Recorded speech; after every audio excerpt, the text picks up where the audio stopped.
Assalamualaikum warahmatullahi wabarakatuh. Perkenalkan, nama saya Windy Wulandari, NIM 1830203090, jurusan Hukum Tata Negara, Fakultas Syariah. Kali ini saya akan membahas mata kuliah Sejarah Peradaban Islam mengenai Perang Salib. Langsung saja kita masuk ke dalam materinya.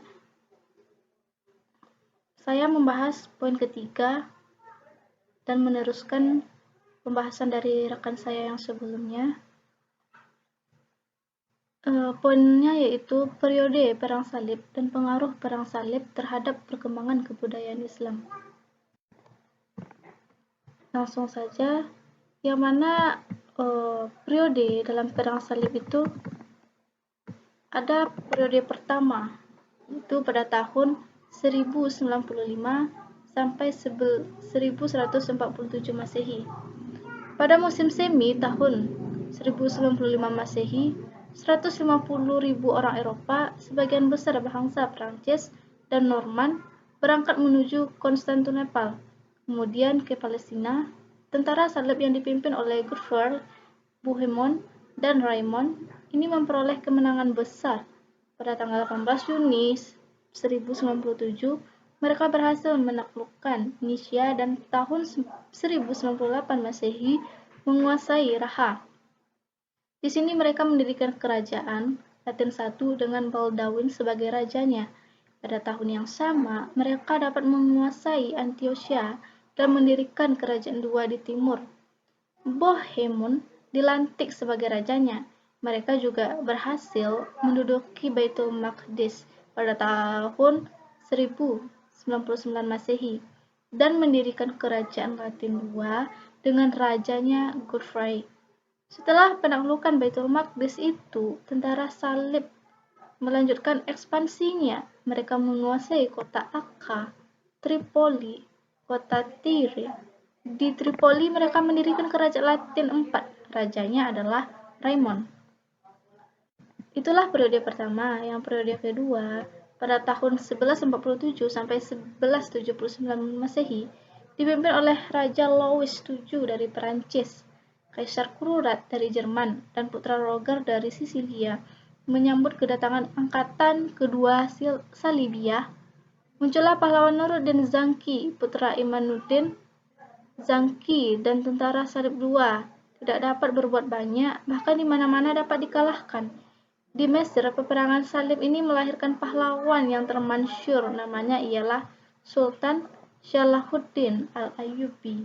Dengan pimpinan Salahuddin ini, bahkan tentara Islam dapat merebut kembali Baitul Maqdis, kota yang menjadi tujuan tentara salib.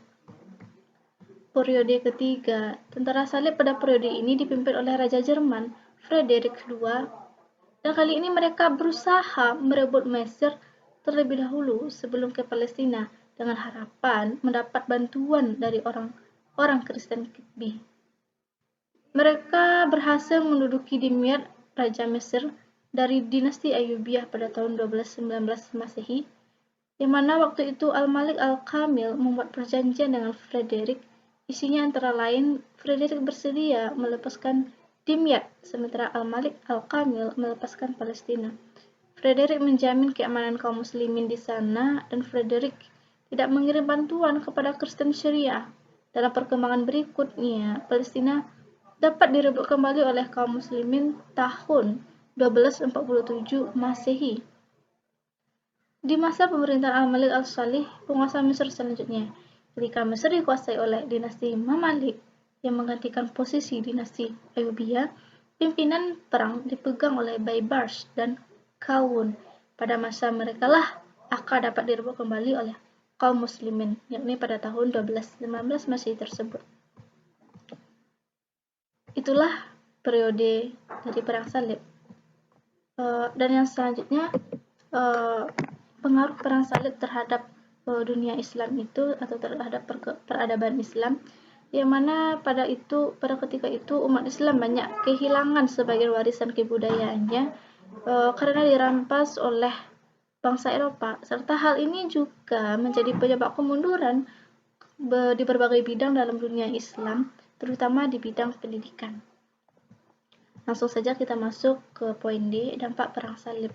Di Eropa, perang salib menimbulkan beberapa akibat penting dalam sejarah dunia. Perang salib membawa Eropa ke dalam kontak langsung dengan dunia muslim dan terjadinya hubungan antara timur dan barat. Kontak ini menimbulkan saling tukar pikiran antara kedua belah pihak. Pengetahuan orang timur yang maju memberi daya dorong besar bagi pertumbuhan intelektual Eropa Barat. Keuntungannya ini adalah menambah lapangan perdagangan, mempelajari kesenian, dan penemuan penting sebagai kompas pelaut, kincir angin, dan sebagainya dari orang Islam. Mereka juga dapat mengetahui cara bertani yang maju dan mempelajari kehidupan industri di timur yang lebih berkembang. Sedangkan di dalam dunia Islam banyak dampaknya di berbagai bidang. Yang pertama yaitu ada bidang politik, yang mana kekuatan politik umat Islam menjadi lemah. Dalam kondisi demikian, mereka bukan menjadi bersatu, tetapi malah terpecah belah. Banyak dinasti kecil yang memerdekakan diri dari pemerintah pusat Abbasiyah di Baghdad. Dalam bidang militer, dunia barat menemukan persenjataan dan teknik berperang yang belum pernah mereka temui sebelumnya di negerinya, seperti penggunaan bahan-bahan peledak untuk melontarkan peluru, pertarungan senjata dengan menunggang kuda, teknik melatih burung merpati untuk kepentingan informasi militer, dan sebagainya. Dalam bidang perindustrian, mereka menemukan kain tenun dan peralatannya di dunia Islam. Kemudian mereka bawa ke negerinya, seperti kain muslin, satin, dan damas. Mereka juga menemukan berbagai jenis parfum, kemenyan, dan getah Arab yang mengharumkan ruangan. Dalam bidang pertanian,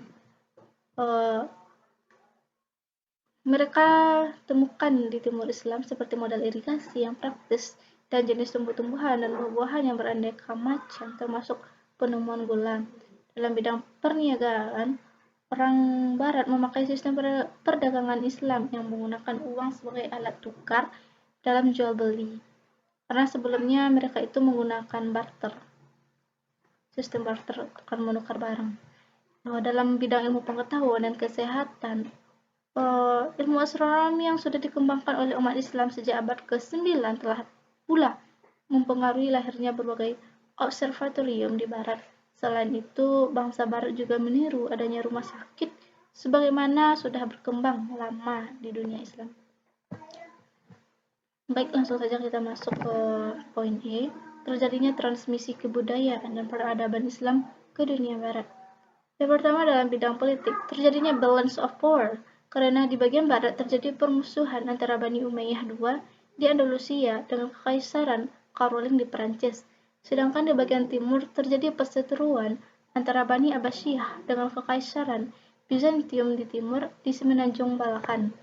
Bani Abbasiyah juga bermusuhan dengan Bani Umayyah II dalam perebutan kekuasaan pada tahun 750 Masehi.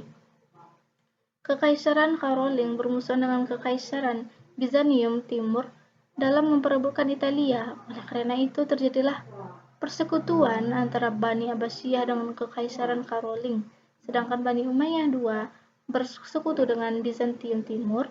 Persekutuan baru berakhir setelah terjadi perang salib ini. Dalam bidang sosial ekonomi, Islam telah menguasai Andalusia pada tahun 711 Masehi dan Konstantinopel pada tahun 1453 Masehi. Keadaan ini mempunyai pengaruh besar terhadap pertumbuhan Eropa. Islam berarti telah menguasai daerah Timur Tengah yang ketika itu menjadi jalur dagang dari Asia ke Eropa. Dalam bidang kebudayaan, tokoh-tokoh yang mempengaruhi ilmu pengetahuan dan kebudayaan saat itu antara lain Al-Farabi yang mendapat gelar kedua, Aristoteles digelari guru pertama. Al-Farabi mengarang buku, mengumpulkan dan menerjemahkan buku-buku karya Aristoteles. Ada juga Ibnu Rushd, Ibnu Sina,